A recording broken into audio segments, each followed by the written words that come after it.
والد بزرگوار امام علی علیہ السلام کی شہادت کے بعد فضیلت اہل بیت کے متعلق حضرت علیہ السلام کا خطبہ۔ روایت ہے کہ جب امیر المومنین حضرت علی علیہ السلام کی شہادت ہوئی تو امام حسن علیہ السلام منبر پر گئے اور کچھ کہنا چاہتے تھے، لیکن گریہ ان پر طاری ہو گیا۔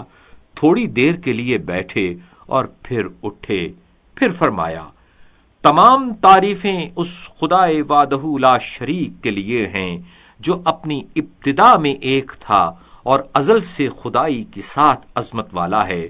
وہ بلندی اور طاقت کے ساتھ افضل ہے۔ شروع کیا اس کو جس کو اس نے ایجاد کیا، اور ظاہر کیا جس کو اس نے پیدا کیا، اس حال میں کہ اس سے پہلے اس کی مثال موجود نہ تھی۔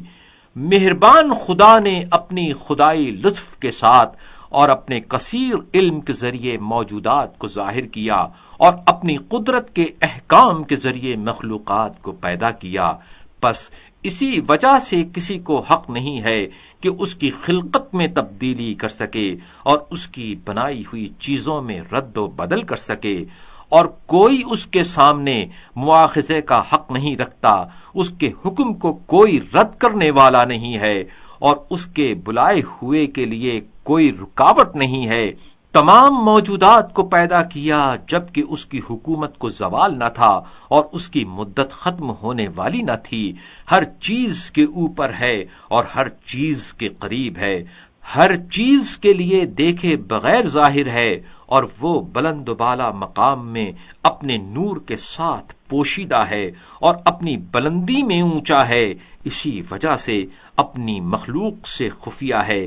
اسی لیے ان کی طرف گواہی دینے والے کو بھیجا اور پیغمبروں کو بھیجا، اور خوشخبری دینے والے ڈرانے والے ہیں، تاکہ جو ہلاک ہو اور جو ہدایت پائے وہ دلیل اور حجت کے ساتھ ہو، تاکہ لوگ ایسے خدا کے متعلق جس چیز میں جاہل ہیں اس کو جان لیں اور انکار کے بعد ان کو پہچان لیں۔ تمام تعریفیں فقط اس خدا کے لیے ہیں جس نے خلافت کو ہمارے لیے اچھا جانا، اور ہم اپنے بہترین باپ پیغمبر خدا صلی اللہ علیہ وآلہ وسلم کی مصیبت کو حساب میں لاتے ہیں اور بیان کرتے ہیں، اور امیر المومنین علیہ السلام کی مصیبت کو خدا کے نزدیک بیان کرتے ہیں۔ مشرق و مغرب ان کی شہادت کی مصیبت میں گرفتار ہے۔ خدا کی قسم 400 درہم کے علاوہ، خدا کی قسم 400 درہم کے علاوہ جس کے ذریعے وہ اپنے اہل خانہ کے لیے ایک کنیز خریدنا چاہتے تھے، کوئی درہم و دینار پیچھے چھوڑ کر نہیں گئے۔ میرے دوست اور میرے نانا نے مجھے خبر دی تھی کہ خلافت اس کے خاندان کے افضل ترین 12 اماموں کو ملے گی۔ ہم تمام کے تمام یا تو قتل کیے جائیں گے یا زہر دی جائے گی۔ اس کے بعد حضرت علیہ السلام منبر سے نیچے آئے اور ابن ملجم کو بلوایا۔ لوگ اسے حضرت علیہ السلام کے پاس لائے۔ اس نے کہا، اے رسول خدا کے بیٹے، مجھے چھوڑ دو، میں تمہارے کام آؤں گا اور تمہارے دشمن کے بارے میں تمہاری شام میں مدد کروں گا۔ امام علیہ السلام نے اس پر تلوار ماری۔ اس نے اپنا ہاتھ آگے کر لیا، اس کی انگلیاں کٹ گئیں۔ دوسری ضرب اس پر ماری اور اسے قتل کر دیا۔ خدا کی لعنت ہو اس ملعون پر۔ اپنی اولاد اور اپنے والد بزرگوار علیہ السلام کی شان میں حضرت علیہ السلام کا خطبہ۔ روایت ہے کہ حضرت علیہ السلام اپنے والد بزرگوار امام علی علیہ السلام کی شہادت کے بعد مسلمانوں کے درمیان آئے اور اپنے والد گرامی کو یاد کیا اور فرمایا، وہ خدا کے اوصیاء میں سے آخری وصی اور آخری پیغمبر خدا کے وصی اور نیک لوگوں، شہداء اور سچے لوگوں کے امیر تھے۔ پھر فرمایا، اے لوگوں کل رات تم میں سے پھر فرمایا اے لوگوں کل رات تم میں سے وہ شخص گیا ہے جس سے نہ تو پہلے والوں نے سبقت لی اور نہ ہی بعد والے اسے پا سکے۔ پیغمبر صلی اللہ علیہ وآلہ وسلم ہمیشہ پرچم جہاد اس کو دیا کرتے تھے۔ جبرائیل اس کے دائیں طرف اور میکائیل اس کے بائیں طرف جنگ کیا کرتے تھے اور کامیابی کے علاوہ واپس نہیں لوٹتے تھے، اور خدا اس کے ہاتھوں پر مسلمانوں کو کامیابی عطا فرماتا تھا۔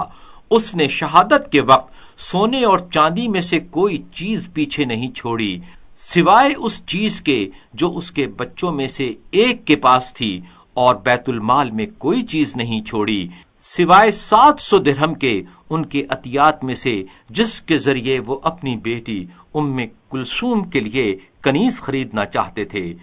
اے لوگو، جو مجھے جانتا ہے تو وہ جانتا ہے، جو نہیں جانتا وہ جان لے کہ میں علی علیہ السلام کا بیٹا حسن ہوں۔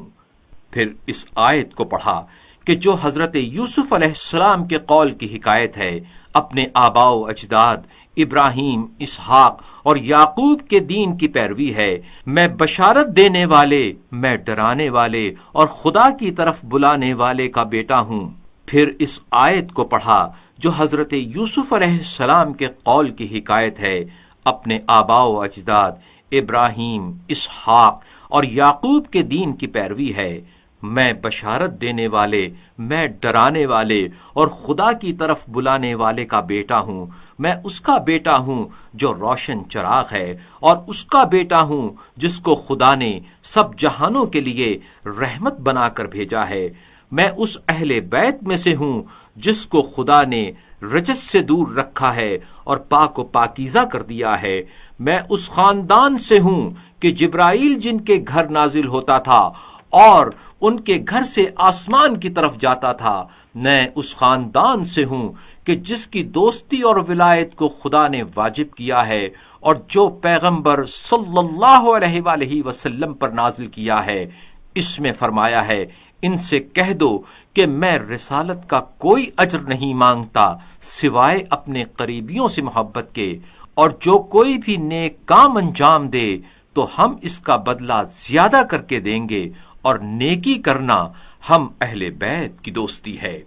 ایک روایت میں اس طرح آیا ہے، امام حسن علیہ السلام نے اپنے خطبے میں فرمایا، اے لوگو، اس رات قرآن نازل ہوا ہے، اور اس رات عیسیٰ بن مریم آسمان پر گئے، اس رات یشوع بن نون شہید ہوئے، اور اس رات میرے والد امیر المومنین علیہ السلام نے رحلت فرمائی۔ خدا کی قسم، خدا کے وصیوں میں سے کوئی بھی ان سے پہلے جنت میں نہ جائے گا، اور ان کے بعد کوئی بھی ان جیسا نہ ہوگا۔